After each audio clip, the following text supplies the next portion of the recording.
Yop tout le monde, c'est Fufu. Aujourd'hui on se retrouve pour une nouvelle vidéo sur Nanatsu no Taizai et aujourd'hui vidéo assez importante sur le thème où on a eu quelques réponses par rapport aux développeurs. Voilà, il y a eu un certain nombre de personnes qui ont été sélectionnées à un questionnaire. Donc là par exemple ils disent que plus de 1017 personnes ont été sélectionnées. Voilà, qu'il y a eu 10 questions, sachant que toutes ces personnes ont dépassé plus de 200 000 caractères. Enfin bref, il y a eu pas mal de personnes qui ont répondu à tout ce questionnaire.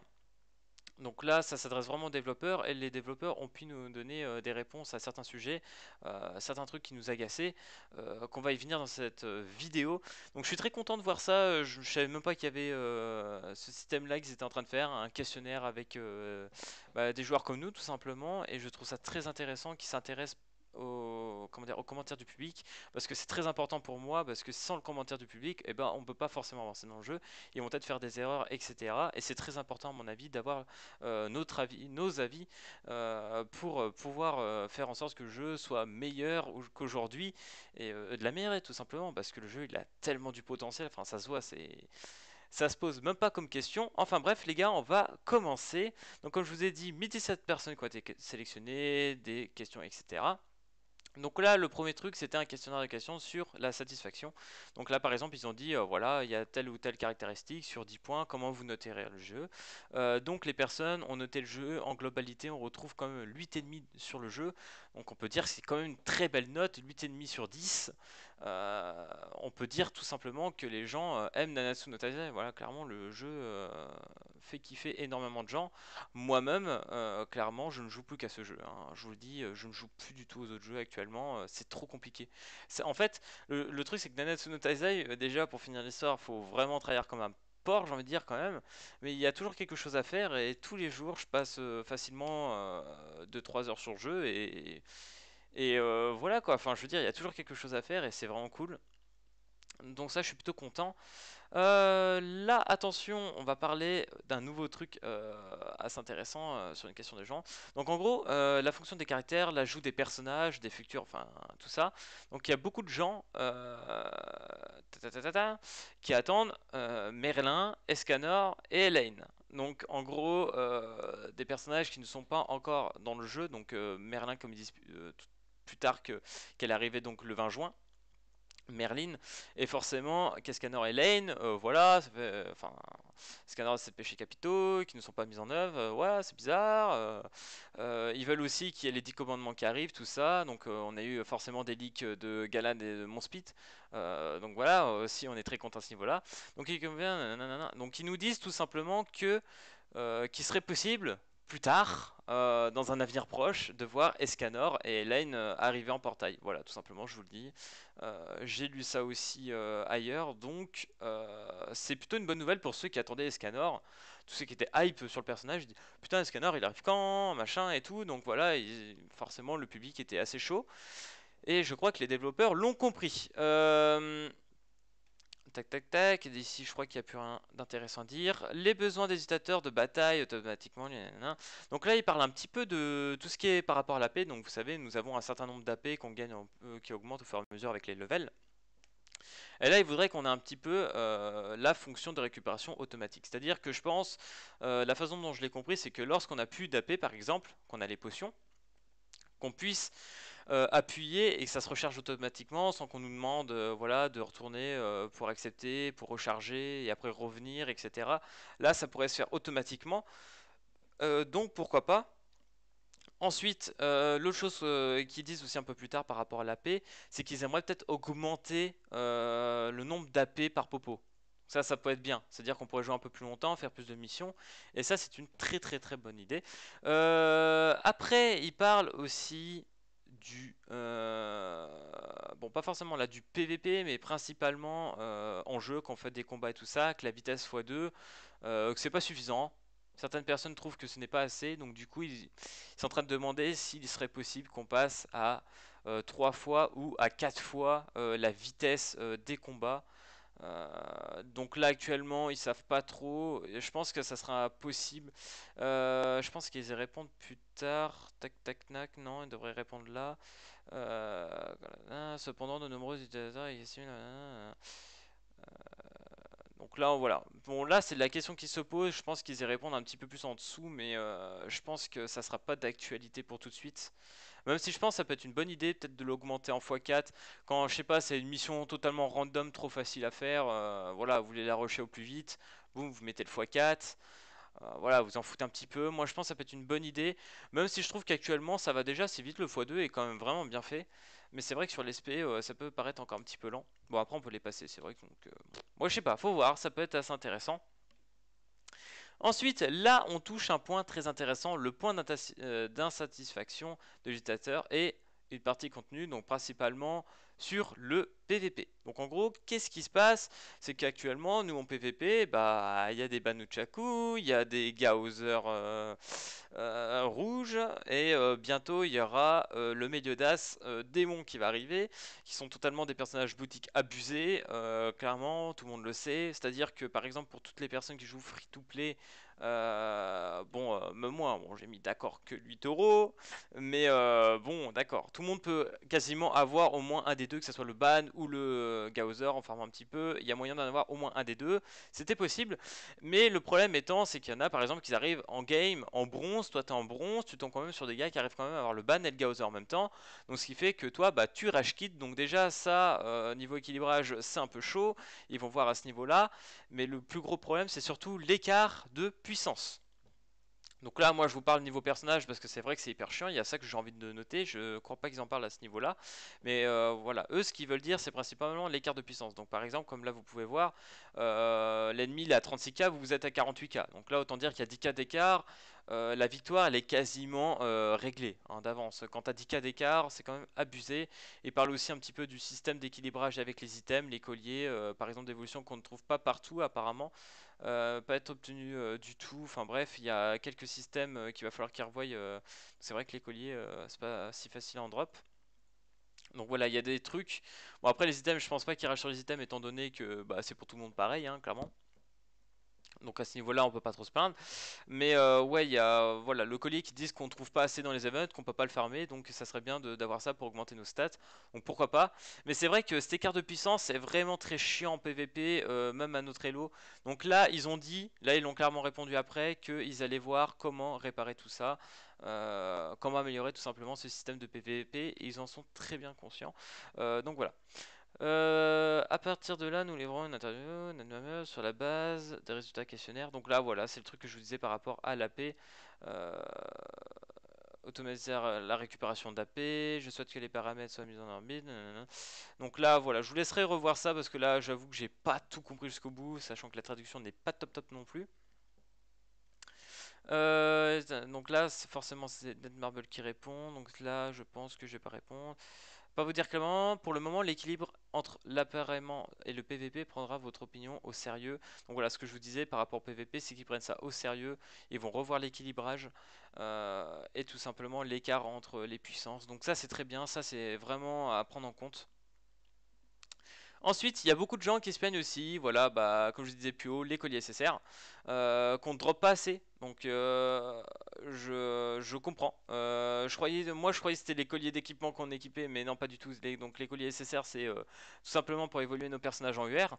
Donc, c'est vrai que c'est pas si évident d'en avoir. Personnellement, je suis pas trop gêné, mais maintenant, ça y est, je commence à être un peu à bout. Donc, ouais, ça peut être bien qu'on augmente ne serait-ce que le taux de drop ou d'autres events pour qu'on puisse en drop. Ça serait pas mal. Donc là, ils expliquent qu'au fur et à mesure de jeu, il y aura plus de possibilités d'events et tout ça pour les drops. Donc voilà, ça serait pas trop mal. Euh, je sais pas s'ils en parlent aussi ici. Il y a beaucoup de gens aussi qui se plaignaient par exemple par rapport au taux de drop des personnages. Voilà, ça c'est vrai, 3%. C'est pas ouf, on se plaint un petit peu. Là, ils ont gardé un petit peu le silence sur les taux de drop. Ils ont pas trop osé dire voilà, on va augmenter le taux de drop et tout, sachant qu'il y a déjà bon, des tickets 12%, des trucs comme ça. Donc là, pour l'instant, niveau taux de drop, ça risque à mon avis de pas trop changer. Mais je pense qu'ils sont conscients du truc et que plus tard, il y aura sûrement une chance d'augmenter tout ça. Mais pour l'instant, il n'y a pas encore assez de persos vraiment pour qu'on se dise, voilà, on va augmenter le taux de drop. Personnellement, je dois avoir plus de la moitié des personnages actuellement, donc c'est vrai que voilà quoi. En gros, c'est pas. Je pense que pour l'instant, ça peut rester comme ça, mais j'espère quand même que plus tard, elle augmentera un petit peu. d'après ce que j'ai compris. Et donc ici, je me rappelle plus ce qu'ils disent. Ah oui, donc là par exemple, il y a des gens qui ont proposé aux développeurs des mini-jeux, par exemple fonction de recherche libre, nanana. Donc attendez, autre que le mini-jeu, lutte de bras, la mise en œuvre de la vitesse de bataille 4 fois, enfin bref, ce qu'on a vu plus haut. Mais ils veulent aussi rajouter peut-être des mini-jeux, tout ça. Donc là, Netmarble répond, bien que le mini-jeu en Netmarble ne soit pas utilisé, nous continuons à ajouter des éléments que les utilisateurs pourront apprécier à l'avenir. De plus, je serai heureux d'attendre car nous ajouterons des personnages et des correspondances tout en restant synchronisés avec les mises à jour de l'histoire. Donc là, ce qui est intéressant, c'est qu'ils expliquent encore après aussi que forcément, ils vont rajouter, bon, peut-être pas des mini-jeux, enfin des mini-jeux, peut-être que ça viendra, mais ils vont rajouter beaucoup d'events enfin ils ont déjà prévu, il y a beaucoup de contenu qui va arriver avec des personnages. Donc ne vous inquiétez pas à ce niveau-là, franchement, il y aura de quoi faire, il y aura pas mal à farmer. Pareil pour tout ce qui est des guildes qu'on vient d'avoir, ils ont l'intention de faire quelque chose de plus convivial entre les membres. Je n'ai pas trop compris exactement quoi, mais il y aura un nouveau truc par rapport à ça, donc ça va être sympa pour tout le monde. Donc voilà, la mise en œuvre d'une bataille à vitesse quadruple. Donc ouais, ils disent que là pour l'instant, qu'il n'y a pas de plan par rapport au quadruple comme je vous disais tout à l'heure. Donc là, il va falloir attendre à mon avis un certain temps pour tout ça. À propos de l'événement, de nombreux voix ont réclamé des événements tels que des événements de collaboration, des événements de co-combat avec des amis, des événements de boss de raid, des événements de renforcement de personnages, des événements donc plus d'événements en sorte pour améliorer, fermer nos personnages et jouer plus ensemble, ce qui je trouve normal et plus sympa, ce qui veut dire qu'on aura toujours encore plus quelque chose à faire. Et ça, je trouve ça top. Donc là, ce qu'ils nous disent, ce qui est très encourageant, de nombreux événements, y compris Netmarble, collaboration, des personnages supplémentaires et des costumes supplémentaires ont déjà été préparés. Donc c'est-à-dire qu'il y a déjà plein de trucs qui sont prêts, et ça c'est cool. En outre, un nouveau chef de raid sera mis en place bientôt. Donc là, préparez-vous à un nouveau raid, et là, voilà, j'ai hâte, franchement, là c'est chaud. Nous avons réfléchi et préparé différents plans de mise à jour avant la publication. Nous allons donc mettre à jour le contenu et les éléments que nous avons préparés dans l'ordre dans lequel nous tenons en compte des opinions de nos utilisateurs. Donc attendez-le, donc c'est-à-dire qu'en fait il y a quasiment beaucoup de questions que eux connaissent déjà les réponses et qui est déjà préparé à l'avance, donc ne vous inquiétez pas pour ces questions-là, des events, du contenu, ça va venir. Il n'y a pas de souci les gars, ça va venir. Donc là après on rentre dans des questions-réponses entre des questions des gens et réponses de Netmarble. Donc à quel rythme les mises à jour futures auront-elles lieu?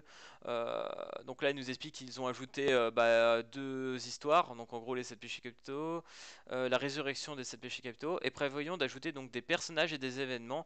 Il est difficile de dire à quelle vitesse nous mettrons à jour, mais comme nous préparons des plans de mise à jour. Nanana. Donc bref,